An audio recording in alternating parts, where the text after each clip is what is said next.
Hi. Hello.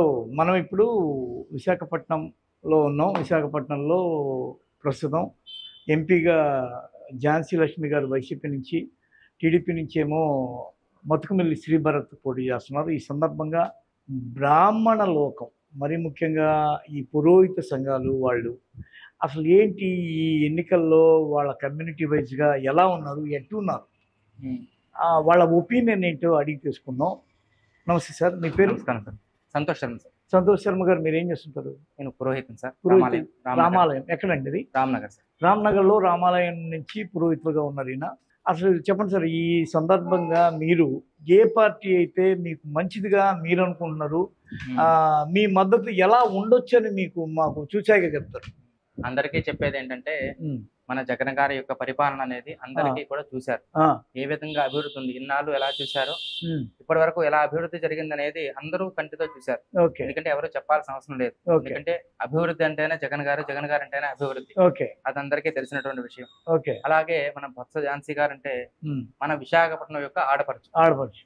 మనందరికీ తెలిసిన ఆవిడ ఎటువంటి మంచి కార్యక్రమాలు చేసేదనేది అందరికీ తెలుసు. ఓకే. ఇది వరకు కూడా చాలా వరకు చేసి ఉన్నారు. హ్మ్. అది అందరికీ కూడా తెలిసినటువంటి విషయం. హ్మ్.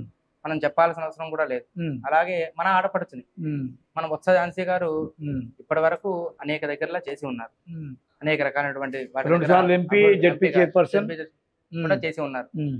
ఇటు ఆ చేసేటప్పుడు ఏ విధమైనటువంటి అభివృద్ధి కార్యక్రమాలు చేశారనేది అందరూ చూసి ఉన్నారు. ఓకే. అందరూ లబ్ధి కూడా పొంది ఉన్నారు. ఓకే. కనుక ఇప్పుడు అలాగే మన విశాఖపట్నం రావడం అనేది హ్మ్. మన అదృష్టంగా భావించారు. ఓకే. ఓకే. మరి ఇలా విశాఖపట్నంకి వచ్చారు ఝాన్సీ గారు. హ్మ్. మరి ఈ కార్యక్రమాలన్నీ కూడా మనకి సఫలీకృతం కావాలి. ఓకే. మనం కూడా వృద్ధిలోకి రావాలి. విశాఖపట్నం కూడా ఇంకా వృద్ధిలోకి రావాలి. ఓకే. మనందరికీ తెలిసిన ఆవిడ. ఓకే. ఒకమారు అమ్మ అంటే పలికినటువంటి ఆవిడ బొత్స ఝాన్సీ గారు. అందరికీ అవును. కూడా తెలిసినటువంటి ఆవిడ అవునవును. ఆ! కదా. అటువంటి ఆవిడ మనకి ఉన్నత స్థితిలో ఉండడం కారణం చేత హ్మ్. ఇప్పుడు మనం ఈ 2024 సార్వత్రిక ఎన్నికల్లో హ్మ్. మనం బొత్స ఝాన్సీ గారు ఎంపీగా పోటీ చేస్తున్నారు. హ్మ్. కనుక హ్మ్. మనందరం కూడా హ్మ్. మన బ్రాహ్మణ కమ్యూనిటీ హ్మ్. ఇతరులు కూడా హ్మ్. మనకి అందరూ కూడా సహకారం చేసుకొని ఆవిడ్ని అత్యంత మెజార్టీతో హ్మ్. ఖచ్చితంగా అందరూ కూడా అమూల్యమైనటువంటి ఓటును వేసి హ్మ్. ఖచ్చితంగా గెలిపించడం కారణం చేత మనందరం కూడా వృద్ధి పొందుతాం. హ్మ్. అన్ని వర్ణాల వారికి కూడా బొత్స ఝాన్సీ గారు హ్మ్. ఏ విధమైనటువంటివి అభివృద్ధి చేస్తారంటే మనం నోటితో కూడా చెప్పలేం. హ్మ్. అంటే అంత అభివృద్ధి కార్యక్రమాలన్నిటినీ కూడా చేసినటువంటిది మనం ఖచ్చితంగా లబ్ధి పొందాలి అంటే హ్మ్. ఖచ్చితంగా ఈ యొక్క హ్మ్. సంవత్సరం హ్మ్. ఖచ్చితంగా ఎన్నికల్లో జగన్ గారి ప్రభుత్వం రావాలి. హ్మ్. మన యొక్క ఆడపడుచుగా భావించినటువంటి బొత్స ఝాన్సీ గారు హ్మ్. మనందరి యొక్క హ్మ్. అభివృద్ధికి కొరకై ఖచ్చితంగా మనం ఓటు వేసి హ్మ్. బొత్స ఝాన్సీ గారిని మన అమ్మగా పిలుచుకునే బొత్స ఝాన్సీ గారిని మనం గెలిపించాలి. హ్మ్. అది మనందరి యొక్క బాధ్యత. ఓకే. ఎందుకంటే హ్మ్. మనందరం ఆవిడని గెలిపించడం వల్ల మన యొక్క వృద్ధి కొరకు మాత్రమే ఆవిడ వస్తున్నారు. హ్మ్.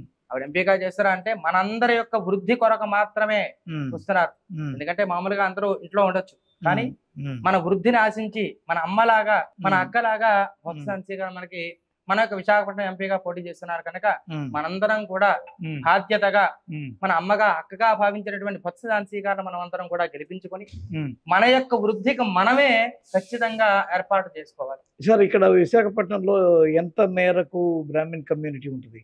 దగ్గర వరకు ఒక 35-40 వరకు బ్రాహ్మణ కమ్యూనిటీ బ్రాహ్మణ కమ్యూనిటీ విశాఖపట్నంలో సుమారు ఒక 18, 20 లక్షల మంది వరకు ఉన్నారు. ఉన్నారు. వాళ్ళలో బ్రాహ్మణ కమ్యూనిటీ చాలా ఎక్కువ ఉన్నట్టు చెప్తున్నారు మీరు. చాలా. మామూలుగా ఇక్కడ బీసీ కమ్యూనిటీ ఎక్కువ ఉంటది. ఆ తర్వాత బ్రాహ్మణ కమ్యూనిటీ ఎక్కువ ఉంటదా? ఉంటుంది సార్.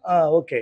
ఎందుకంటే మనకి బ్రాహ్మణులు మీరు మీరు కూడా చూసే ఉంటారు అవునవును. చాలా వరకు. ఆ! ఆ! ఆ! ఆ! మా బ్రాహ్మణ యొక్క ఇదేంటంటే హ్మ్. అందరూ కూడా క్షేమంగా ఉండాలి. ఓకే. అందరూ కూడా ఆరోగ్యంగా ఉండాలి. ఓకే. ఎందుకంటే ప్రతి ఇంటికి కూడా మేము వెళ్తాం. అవును. ఎందుకంటే వాళ్ళు ఆరోగ్యంగా ఉండాలి, ఆ! మంచిగా ఉండాలి అని ఆ! మేము భావిస్తాం. ఓకే. మేము ఎలా అయితే బ్రాహ్మణులందరం కూడా అందరూ కూడా బాగుండాలి అని ఆశిస్తామో, పురోహితము అంటే పురమోహితము కోరువారు పురం యొక్క పురోహితుడు. హితము కోరేవాడు పురోహితుడు హితుడు. అన్నారు. అవును. మేము అందరూ కూడా మంచి కోరుతాం కనుకనే హ్మ్. పురము అంటే ఈ హ్మ్. యొక్క గ్రామం అంతా కూడా హితము మంచి కోరేవాడు పురోహితుడు అని. కాబట్టి హ్మ్. మేము ఎలా అయితే మంచి కోరుతామో హ్మ్. అదే విధంగా హ్మ్.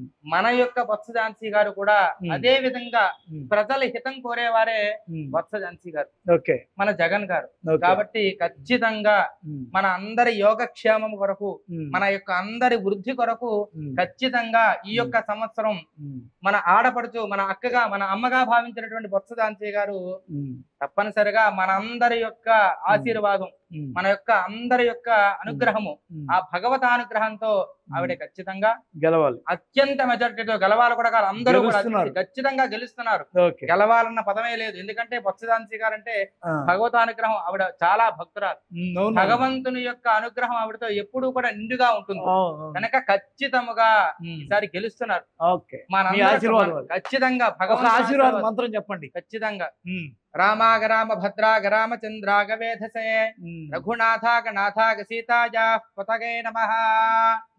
అలా ఎలా అయితే అయోధ్యలో రాముడు ప్రతిష్టాపన అయి ఉన్నారో ఈ యొక్క రాష్ట్రమనందు జగన్ గారు పరిపాలిస్తున్నారు. రామరాజ్యం వచ్చేసింది. ఓకే. అలాగే బొత్స గారు ఇక్కడికి వచ్చారంటే మన అమ్మ కూడా మనతో పాటు ఉన్నట్టే, ఓకే. సీతమ్మ వారు మనతో ఉన్నట్టే కదా. అంతే కదా. కనుక ఖచ్చితంగా నెరవేరుతారు, ఖచ్చితంగా గెలుస్తారు. ఉమ్. అందులో ఎటువంటి ఇది కూడా లేదు.